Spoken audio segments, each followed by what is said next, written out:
देश रत्न राजेंद्र प्रसाद सिवान में जन्मे थे और देश के पहले राष्ट्रपति बने। राष्ट्रपति 1950 से लेकर 1962 तक वो राष्ट्रपति रहे, लगातार 2 बार। अभी तक भारत में जितने भी राष्ट्रपति बने हैं उनमें से किसी ने भी जो है 2 टर्म पूरा नहीं किया है, लेकिन मात्र एक राजेंद्र बाबू ने 2 बार राष्ट्रपति बनने का उनको ये अनुभव है। तो अभी हम आए हुए हैं पटना से सटे बांस घाट में। बांस घाट के बगल में जो है मंदिरी का इलाका है। मंदिरी के जस्ट सामने बांस घाट है और बांस घाट के पास ही राजेंद्र बाबू का जो है वो समाधि स्थल है। तो आज हम वहाँ पर आए। ये देखिए, आप देख सकते हैं कि ये जो माला वाला है वो लगा हुआ है गेंदे का, और सुनने में आ रहा है कि यहाँ पे अभी डीएम होकर गए हैं। डीएम जो पटना के डीएम है कुमार रवि, वो होकर आए हैं। हम ऊपर चलेंगे और देखेंगे कि ये देखिए, ये पूरी तरह से सजावट की गई है। आज सजावट हुआ है। राजेंद्र बाबू का जन्मदिन है। राजेंद्र बाबू की खासियत यही थी कि संविधान सभा के वो अध्यक्ष भी रहे।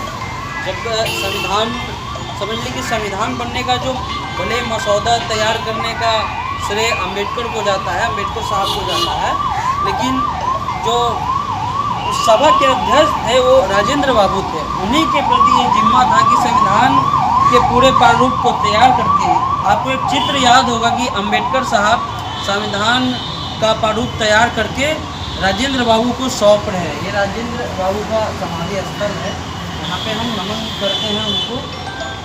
और ये बांस घाट का इलाका है, बगल में बांस घाट, यहाँ विद्युत सौदा होता है और एक मशीन के द्वारा विद्युत जो शव है उसको जलाया जाता है। राजेंद्र बाबू गांधी जी से भी बहुत प्रभावित थे। आपको बता दें कि गांधी जी जो हैं जब चंपारण सत्याग्रह करने आते हैं तो उसी समय से वो उनसे प्रभावित थे और कांग्रेस के 3 बार अध्यक्ष रहे। कहा जाता है कि कांग्रेस में जो है वो कांग्रेस नेहरू और गांधी परिवार ही उसका अध्यक्ष बनता है, लेकिन राजेंद्र बाबू भी 3 बार कांग्रेस के अध्यक्ष रहे। उन्होंने इंग्लिश में पढ़ाई की, वो अर्थशास्त्र के प्रोफेसर भी रहे। उन्होंने अलग अलग विश्वविद्यालय लखनऊ से उन्होंने इलाहाबाद विश्वविद्यालय से जो है उन्होंने पीएचडी किया। उन्होंने कलकत्ता में भी पढ़ाया। तो बहुत सारे अनुभव हैं उनके साथ। कुछ लोग आए हुए हैं तो उस लोग से हम बात करेंगे कि क्या है, क्यों आए हैं यहाँ पे वो, और किस तरह वो याद करते हैं राजेंद्र बाबू को, देश रत्न भारत रत्न राजेंद्र बाबू, किस प्रकार वो याद करते हैं। संजय सिंह। कैसे आप याद करते हैं देश रत्न राजेंद्र बाबू का नाम मैं समझता हूँ शायद ही कोई सजग व्यक्ति हो इस देश में जो न जानता हो। राजेंद्र बाबू देश के पहले राष्ट्रपति थे और दूसरा टर्म भी रहे। वो पहले राष्ट्रपति हैं जो लगातार 2 बार राष्ट्रपति रहे हैं और उसके बाद जितने भी राष्ट्रपति हुए कोई 2 टर्म नियमित रूप से रहने का अवसर किसी को नहीं प्राप्त हुआ। और उनका बहुत योगदान है इस देश के निर्माण में, संविधान के निर्माण में। आज उनका जन्मदिन है और सौभाग्य से पटना में है। खास करके इस जगह पे आप स्पेशल आए हैं कि इधर से गुजर रहे थे तो इधर आ गए? नहीं, मैं श्रद्धांजलि अर्पित करने खास करके आया। रहने वाले कहाँ के हैं? मैं मुजफ्फरपुर का हूँ, लेकिन यहाँ भारतीय स्टेट बैंक में अधिकारी हूँ, गांधी मैदान के निकट। तो समय निकाल कर विशेषकर श्रद्धांजलि अर्पित करने इस स्थल पे आया हूँ, खासकर राजेंद्र बाबू के समाधि स्थल पे। कुछ ऐसी बातें राजेंद्र बाबू की जो आपको प्रभावित करती हो, आपके जीवन को प्रभावित करती हो? बड़े ही सरल स्वभाव के थे राजेंद्र बाबू, और बचपन से ही हम सुनते आ रहे हैं अपने बुजुर्गों से, अपने अध्यापकों से, शिक्षकों से कि बहुत ही कुशाग्र, बहुत ही मेधावी छात्र हुआ करते थे राजेंद्र बाबू, और जो यहाँ इनकी अंतिम इच्छा लिखी हुई है यहाँ, इसमें मैं पढ़ रहा था अभी, उनकी सरलता का हम सहज ही अनुमान लगा सकते हैं। वो स्वयं कहते हैं कि पढ़ने में मैं जितना योग्य नहीं था उससे अधिक प्रसिद्धि मुझे मिल गई। ये बहुत बड़ी बात है। सारा देश जानता है कि एक छात्र के रूप में वो कितने कुशाग्र और मेधावी थे। हमने ये सुना है अपने अध्यापकों से, बुजुर्गों से, सभी जानते होंगे कि परीक्षार्थी के रूप में जब वो परीक्षा दिए थे, इतना उम्दा टॉप किए थे, और उनकी लिखावट या जो भी उत्तर उन्होंने दिया था वह उतने उम्दे किस्म का उत्तर था कि परीक्षक को लिखना पड़ा था examinee is better than examiner. एक वैसे प्रतिभाशाली व्यक्ति जब यह स्वीकार करते हों अपनी अंतिम इच्छा में, अपना अनुभव जो उन्होंने व्यक्त किया था यहाँ लिखा हुआ है, तो इससे उनके सरल स्वभाव का सहज ही हम अनुमान लगा सकते हैं। बहुत सारी बातें उनके विषय में कही गई हैं। हमने यह भी सुना है कि राष्ट्रपति बनने के पश्चात जब भी वो अपने गांव जाते थे, जीरादेई जब भी अपने गांव जाते थे, तो गांव के जो बूढ़े बुजुर्ग थे वो उनको उसी रूप में देखते थे कि जो ग्रामीण है, हमारा पड़ोसी है, हमारे रिश्ते में ये, कभी उनको राष्ट्रपति के रूप में वैसा अपने से अलग रख के कोई बहुत महान हो गया है उस तरह का व्यवहार न ये पसंद करते थे और न उनको दिया जाता था, और इसमें उनको परम शांति मिलती थी। मैंने यह भी सुना है अपने शिक्षकों से कि जो बूढ़ी औरतें होती थी वो ये समझती थी कि पढ़ा लिखा व्यक्ति है, तो किसी को उन दिनों पत्र भेजने के लिए आजकल जैसी सुविधाएं नहीं थी। पहले की तरह ही राष्ट्रपति बनने के पश्चात भी जब ये गाँव जाते थे तो इनसे अनुरोध किया करते थे कि वो चिट्ठी लिख दीजिए, और ये कभी किसी को ना नहीं करते थे। ये हर हालात समझते थे बनने के बाद, बनने के पश्चात भी। तो ये उनकी उदारता, उनके बड़प्पन, उनके सरल स्वभाव इत्यादि का परिचायक था। और इस तरह से यहाँ पे लग रहा है कि अगर किसी और की जयंती रहती है तो भीड़ भाड़ आता है, और इनकी जयंती में थोड़ा उदासीनता लग रहा है। हमें ये कुछ सुनना है कि डीएम यहाँ होकर आए हैं, कोई अभी बड़ा नेता नहीं आया, तो ऐसे नहीं, तो इससे आप लोगों को बुरा लगता है? इस पर मैं अधिक कुछ नहीं कहूँगा। मैं इसको बहुत बड़ा दुर्भाग्य का विषय मानता हूँ कि मैं भी जब यहाँ प्रवेश कर रहा था तो इसे महसूस कर रहा था कि यहाँ तो भीड़ होनी चाहिए थी। तो बस मैं इसे दुर्भाग्य का विषय मानता हूँ, इस पर कोई अपनी प्रतिक्रिया नहीं देना चाहता। और भी सज्जन हैं हमारे साथ, हम उनसे जानना चाहेंगे। क्या नाम है सर? खास करके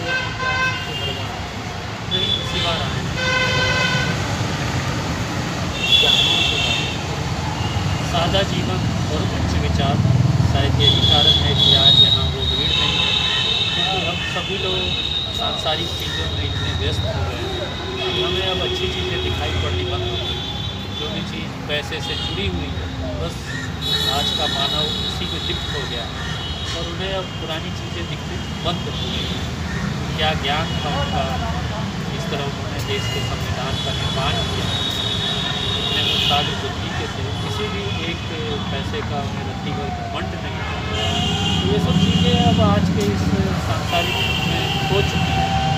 अगर परिवारवाद आज रहता तो यहाँ भीड़ लगा रहता, इस पर आपका परिवारवाद की बात नहीं है। वो ज़माना उस तरह का था जब लोग देश के लिए जान देते थे, देश को नई नई आज़ादी मिली थी, तो ये ज़माना उस परिवारवाद का था ही नहीं। और वैसे भी परिवारवाद नेताओं के घरों में होता है। उन्होंने तो राष्ट्रपति बनते ही कांग्रेस से त्यागपत्र दे दिया, तो नेताओं के घर में होता है, प्रधानमंत्री, मुख्यमंत्री, एमएलए, एमपी के घरों में होता है।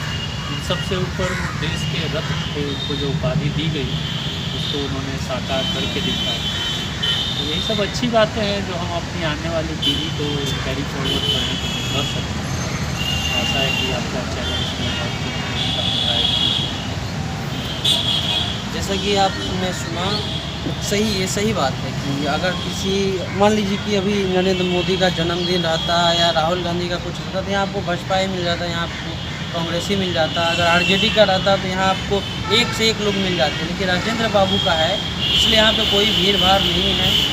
इसलिए नहीं है कि इन्होंने अपने लिए नहीं सोचा, देश के लिए सोचा, संविधान को तैयार करके बनाकर आज उसी संविधान से देश चल रहा है। उनकी कुछ बातें हैं, कुछ अंतिम इच्छा हम लोग भी जानेंगे। हम कहेंगे अरुण जी आप इधर आएँ, और ये जो इच्छा है कि हम आपको बताएंगे कि इसको आप कैमरा में लीजिए कि अंतिम इच्छा ये कि हे भगवान तुम्हारी दया असीम है, तुम्हारी कृपा का कोई अंत नहीं। आज मेरे 70 वर्ष पूरे हो रहे हैं, तुमने मेरी त्रुटियों की ओर निगाह न करके अपनी दया की वर्षा मुझ पर हमेशा की। इन 70 वर्षों में जितना सुख, मान, मर्यादा, धन, पुत्र इत्यादि जितने समाज में सुख और बड़प्पन के साधन समझे जाते हैं, सब तुमने विपुल मात्रा में दिया। मैं किसी भी योग्य नहीं था तो भी तुमने मुझको बड़ा बनाया। ये उनके अपने अपने विचार हैं। बहुत अच्छे विद्यार्थी कहे जाते थे, ऐसे विद्यार्थी कहे जाते थे कि जो उनका कॉपी चेक करता था वो कह देता था कि हमसे जो है, हमसे टैलेंटेड, हमसे जो ज़्यादा है प्रतिभावान जो बच्चा एग्ज़ाम दे रहा है वो है। ये राजेंद्र बाबू की एक कमाई है। लेकिन अब जिस तरह से यहाँ आप हम कहेंगे अरुण जी को कि देखिए ये पूरी तरह से खाली है। ये साहब का जो है राजेंद्र बाबू का ये समाधि स्थल है, लेकिन यहाँ पे अभी ज़्यादा समय हुए नहीं, लेकिन बहुत कम भीड़ है। इससे ज़्यादा भीड़ जो है वो पार्कों में रहता है। लेकिन देश रत्न कहा जाता है इनको। उनको 1962 में जो है भारत रत्न भी मिला, देश के राष्ट्रपति भी रहे हैं। आपको बता दें कि नेहरू की अंतरिम सरकार जब बनी थी 1942 में, 1942 के बाद माफ़ी चाहेंगे, तो उसमें इन्होंने खाद्य आपूर्ति मंत्रालय भी संभाला। तो इतने धन्यवान व्यक्ति का जो है इस जगह पे समाधि स्थल है, और यहाँ पे कोई भीड़ नहीं है। एक औपचारिकता पूरी कर दी गई है, माला लगा दिया गया है, माला टांग दिया गया है, डीएम आ गए हैं, बस इतने में है, सब चीज़ हो गया है। उनका ये जो अभी की सरकार है, जो अभी की प्रशासन व्यवस्था, उसका मानना है। हम आपको बता दें कि ना यहाँ पे कोई कांग्रेसी है, ना बीजेपी का है, ना आरजेडी का है, ना जेडीयू का है। अगर उन लोग में किसी का छोटा मोटा भी चीज़ होता है तो वो लोग जगह जगह चौराहे पे केक काटते हैं, आपको दिखेंगे। लेकिन राजेंद्र बाबू जैसे एक हस्ती के लिए आप प्रशासन की उदासीनता देखिए। प्रशासन छोड़िए, आम लोगों को भी दिलचस्पी नहीं है। हमको लगता है कि किसी को पता भी नहीं होगा कि आज राजेंद्र प्रसाद जो भारत के राष्ट्रपति रहे हैं, खाद्य मंत्रालय उन्होंने अंतरिम सरकार में चलाया है, उसका जन्मदिन है, हमारे भारत रत्न का जन्मदिन है, कोई नहीं जानता है। बहरहाल आपको अगर ये वीडियो हमारा पसंद आए तो हमारे YouTube चैनल को सब्सक्राइब कीजिए, साथ में कमेंट भी कीजिए। और थोड़ा आप लोग भी स्लो सब्सक्राइब कर रहे हैं या फेसबुक पेज को स्लो लाइक कर रहे हैं, तो कृपया जल्दी से जल्दी करें, और हम इसी प्रकार आपके लिए खबर लाएंगे। चलते हैं। जय हिंद, जय भारत।